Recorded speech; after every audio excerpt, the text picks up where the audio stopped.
گئے دنوں کا سراغ لے کر کدھر سے آیا کدھر گیا وہ، عجیب مانوس اجنبی تھا مجھے تو حیران کر گیا۔ اس جیسے ہزاروں لافانی اشعار کے خالق اردو غزل کے رجحان ساز اور عہد ساز شاعر سید ناصر رضا کاظمی المعروف ناصر کاظمی کو جدید دور کا میر تقی میر کہا جاتا ہے۔ ناصر کاظمی کی شاعری لطیف انسانی جذبات کی بہترین ترجمان ہے۔ 8 دسمبر سن 1925 کو بھارت کے شہر امبالہ میں پیدا ہونے والے اس شاعر نے اپنی مختصر 47 سالہ زندگی کا بیشتر حصہ چائے خانوں اور رات کی کہانیاں سناتی ویران سڑکوں پر رت جگہ کرتے ہوئے گزارا۔ ناصر کاظمی کی بہترین نظمیں اور غزلیں دراصل انہی رت جگہوں کا نچوڑ ہیں۔ ویسے تو ناصر کاظمی نے شاعری میں اپنی لفظیات اور حسیات کے پیمانے رومانوی رکھے، لیکن اس کے باوجود ان کا کلام عصر حاضر کے مسائل سے جڑا ہے۔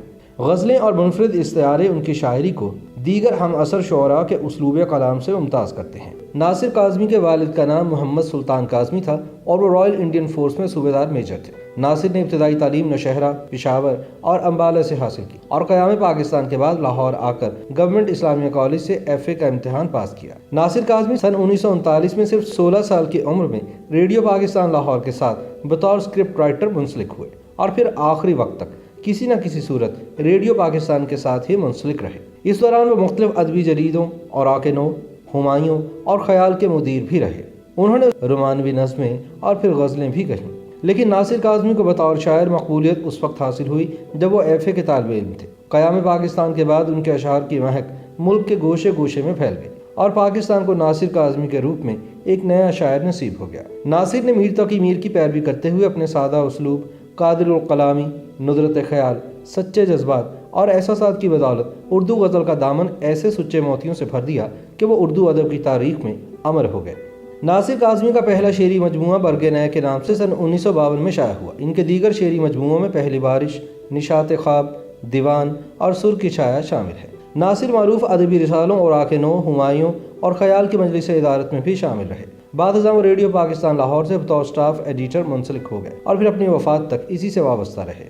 ناصر کلاسیکل شعراء میں سے سب سے زیادہ میر تقی میر سے متاثر ہوئے۔ اس کے علاوہ وہ فراق، غالب اور دیگر اساتذہ کے کلام سے بھی اکتساب فیض کرتے رہے۔ ناصر کی مشہور غزلوں میں دل دھڑکنے کا سبب یاد آیا بھی شامل ہے۔ ناصر کاظمی نے برصغیر کی آزادی کے ہنگام کو دیکھا اور اس کے ہمراہ آنے والے دکھ اور آلام ان کی روح کو جھنجھوڑ گئے۔ ہجرت کے صدمے سے دوچار ناصر کاظمی نے اپنے کرب اور تکلیف کو اپنی شاعری میں بیان کیا ہے۔ ناصر نے سادہ انداز میں ایسی گہری باتیں کی ہیں کہ سننے والا دنگ رہ جاتا ہے۔ ان کی شاعری پر آواز کا جادو جگا کر کئی غزل گائک بام عروج تک پہنچ گئے۔ ناصر کاظمی نے 2 مارچ سن 1972 کو معدے کے کینسر کی وجہ سے اس دار فانی سے کوچ کیا۔ وہ ایک سچے تخلیق کار تھے اور وہی لکھتے تھے جو محسوس کرتے۔ معروف ادیب ممتاز مفتی نے ناصر کاظمی کے بارے میں کہا تھا کہ ناصر نہ صرف شاعر تھے بلکہ شاعر دکھائی بھی دیتے تھے۔ مارچ سن 1972 میں سخن کی یہ شمع گل تو ہو گئی، لیکن لاہور کی مال روڈ آج بھی اپنے اس شب بیدار شاعر کے قدموں کی چاپ کی منتظر رہتی ہے۔